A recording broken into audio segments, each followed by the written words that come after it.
नमस्कार दोस्तों, आइए जानते हैं आज महाराष्ट्र की बड़ी खबरें। आज की पहली खबर है कि इन जिलों में स्कूलों में छुट्टी घोषित कर दी गई है। बारिश के मद्देनजर जिला मजिस्ट्रेटों ने स्कूलों में छुट्टी घोषित कर दी है। रायगढ़ के 7 तालुकों में स्कूलों के लिए यह छुट्टी घोषित की गई है। कई जिलों में रात से ही बारिश जारी है। महाराष्ट्र में शिक्षक भर्ती विज्ञापनों की अंतिम तिथि तीसरी बार बढ़ाई गई। राज्य में शिक्षक भर्ती के तहत रिक्त पदों के लिए विज्ञापन प्रकाशित करने की विद्यालय प्रबंधन की समय सीमा एक बार फिर बढ़ा दी गई है। तदनुसार अब प्रबंधन 10 जुलाई तक विज्ञापन प्रकाशित कर सकते हैं और ऐसा लगता है कि शिक्षक भर्ती विज्ञापनों की प्रतीक्षा कर रहे उम्मीदवारों को और भी लंबा इंतजार करना पड़ेगा। महाराष्ट्र कृषि दिवस पर फडणवीस की किसानों के लिए खुशखबरी। आज महाराष्ट्र कृषि दिवस है। कृषि दिवस के अवसर पर आयोजित कृषि पुरस्कार वितरण समारोह में मुख्यमंत्री देवेंद्र फडणवीस ने बताया कि सरकार किसानों के लिए वर्तमान में कौन सी योजनाएं लागू कर रही है और भविष्य में कौन सी योजनाएं लागू की जाएंगी। उन्होंने कृषि क्षेत्र की प्रगति के लिए सरकार की नीति के बारे में भी जानकारी दी। आज महाराष्ट्र सरकार के पास कृषि क्षेत्र में मशीनीकरण के लिए सबसे अधिक बजट है। धारावी के पुनर्विकास के लिए विशेष कक्ष। राज्य सरकार ने धारावी पुनर्विकास परियोजना से संबंधित विभिन्न प्रशासनिक अनुमतियों को प्राप्त करने की प्रक्रिया में तेजी लाने और परियोजना को निर्धारित समय सीमा के भीतर पूरा करने के लिए एक विशेष प्रकोष्ठ गठित करने का निर्णय लिया है। इस संबंध में सरकारी निर्णय आवास विभाग द्वारा जारी किया गया है।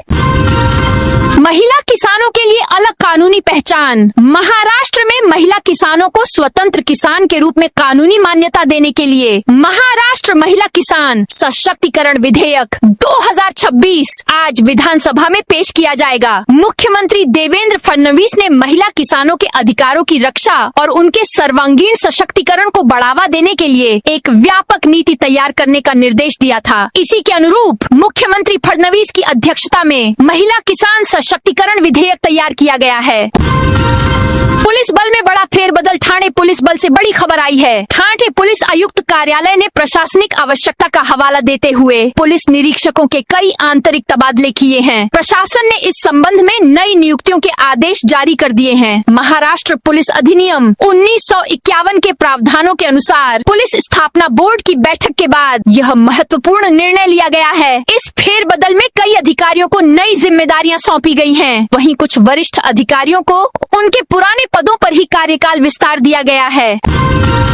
पहली भारी बारिश में मुंबई की हालत खराब। बारिश शुरू होते ही मुंबई में हालात बिगड़ने लगे हैं और बारिश के पूरी तरह से तेज होने से पहले ही स्थिति खराब हो गई है। पहली भारी बारिश से भले ही गर्मी से परेशान नागरिकों को राहत मिली हो, लेकिन मुंबई वासियों को भारी परेशानी का सामना करना पड़ा। लगातार बारिश के कारण कई जगहों पर पानी जमा हो गया और मुंबई की रफ्तार जो पहले से ही तेज चल रही थी धीमी पड़ गई। कई इलाकों में भारी जलभराव के कारण सड़कें झीलों में तब्दील होती नजर आईं। स्थिति इतनी गंभीर हो गई कि सड़क किनारे खड़ी कुछ गाड़ियां पानी के बहाव में बह गईं।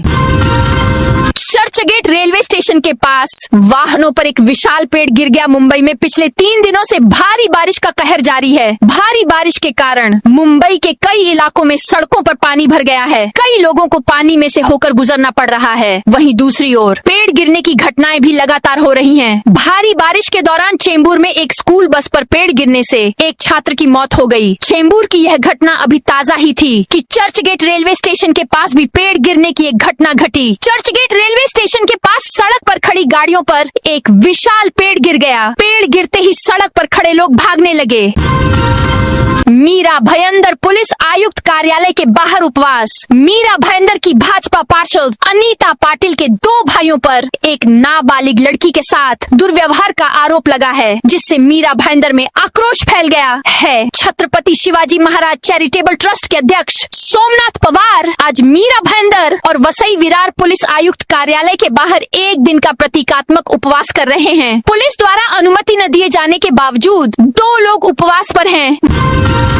मलंग रोड स्थित गजानन अपार्टमेंट के मीटर बॉक्स में भीषण आग लग गई। कल्याण पूर्व के मलंग रोड पर चंद्रभागा मैरिज हॉल के पास स्थित गजानन अपार्टमेंट में आग लग गई। इमारत के मीटर बॉक्स में जहां अचानक आग लग गई, जिससे इलाके में दहशत फैल गई। धुआं और आग की लपटें देखकर निवासी तुरंत बाहर भागे। स्थानीय नागरिकों की सतर्कता और त्वरित प्रयासों से आग पर काबू पा लिया गया।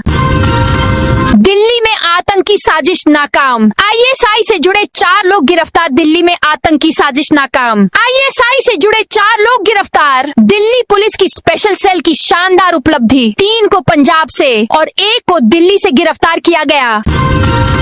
शिवसेना शिंदे गुट की पार्षद माला। साल्वे गावले को बड़ा झटका लगा है। नासिक जिला जाति प्रमाण पत्र सत्यापन समिति ने जाति प्रमाण पत्र को अमान्य घोषित कर दिया। जाति प्रमाण पत्र को जब्त कर सरकार को सौंपने का आदेश दिया गया। सुरेखा दिनकर चंद्रमौर्य की शिकायत के बाद मामले की जांच शुरू की गई। समिति की जांच में दोनों पक्षों की सुनवाई पूरी हो चुकी है। निष्कर्ष यह निकला कि 10 अगस्त 1950 से पहले परिवार का मूल निवास छत्रपति संभाजीनगर जिले में था।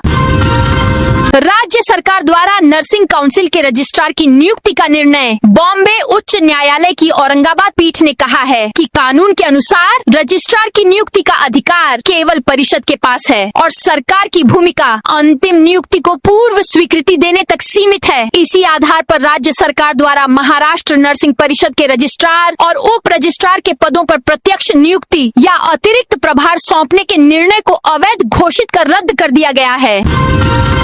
थोक सब्जी कीमतों में 30% की गिरावट। लगातार 3 दिनों की बारिश का असर अब एशिया के सबसे बड़े मुंबई कृषि उपज बाजार समिति में होने वाले लेन देन पर दिखने लगा है। सब्जियों की आवक तो नियमित रही, लेकिन बुधवार को उपभोक्ताओं और खुदरा विक्रेताओं की संख्या में कमी के कारण बाजार में चहल पहल धीमी हो गई। परिणाम स्वरूप कई सब्जियों के थोक भाव 30 से 40% तक गिर गए हैं, जिससे बाजार में बड़ी मात्रा में सब्जियां पड़ी रह गई हैं। स्वास्थ्य विभाग वारकरी की सुरक्षा के लिए तैयार। आषाढ़ी वारी के अवसर पर श्री क्षेत्र त्र्यंबकेश्वर से पंढरपुर के लिए रवाना होने वाली श्री संत निवृत्तिनाथ महाराज पालकी समारोह में भाग लेने वाले लाखों तीर्थयात्रियों को निर्बाध, तत्काल और गुणवत्तापूर्ण स्वास्थ्य सेवाएं प्रदान करने के लिए जिला स्वास्थ्य विभाग ने सभी संभव तैयारियां कर ली हैं। सतारा जिला पुलिस बल में आंतरिक फेरबदल। सतारा जिला पुलिस बल के प्रशासनिक कार्यों में अधिक प्रभावशीलता, गतिशीलता और समन्वय लाने के उद्देश्य से जिला पुलिस अधीक्षक ने आंतरिक तबादलों का एक महत्वपूर्ण निर्णय लिया है। जिला पुलिस स्थापना बोर्ड की सिफारिश के अनुसार अधिकारियों और कर्मचारियों के कुल 41 तबादलों को मंजूरी दी गई है। इस बड़े फेरबदल के परिणाम स्वरूप सतारा जिले के कई महत्वपूर्ण पुलिस थानों में नए अधिकारियों का कार्यभार संभाला गया है। पुलिस अधीक्षक का यह निर्णय प्रशासनिक दक्षता के लिए लिया गया है। विभिन्न पुलिस थानों के प्रभारों में परिवर्तन किया गया है। तुलजा भवानी मंदिर की 4000 एकड़ भूमि घोटाले की जांच का आदेश राजस्व मंत्री चंद्रशेखर बावनकुले ने धार शिव के जिला कलेक्टर को तुलजा भवानी मंदिर की 4121 इनाम भूमि की बिक्री के मामले की जांच करने का निर्देश दिया है। महाराष्ट्र मंदिर महासंघ के राष्ट्रीय आयोजक सुनील घनवत ने इस संबंध में शिकायत दर्ज कराई थी। तत्कालीन निजाम सरकार ने तुलजा भवानी देवी को 1666.14 हेक्टेयर या लगभग 4121.14 एकड़ भूमि इनाम के रूप में दी थी। कानून के अनुसार इस भूमि को खरीदा बेचा नहीं जा सकता और इस पर कुल अधिनियम लागू नहीं होता। इसके बावजूद आरोप है कि राजस्व अधिकारियों और अन्य व्यक्तियों की मिलीभगत से हजारों एकड़ भूमि की लूट की गई है।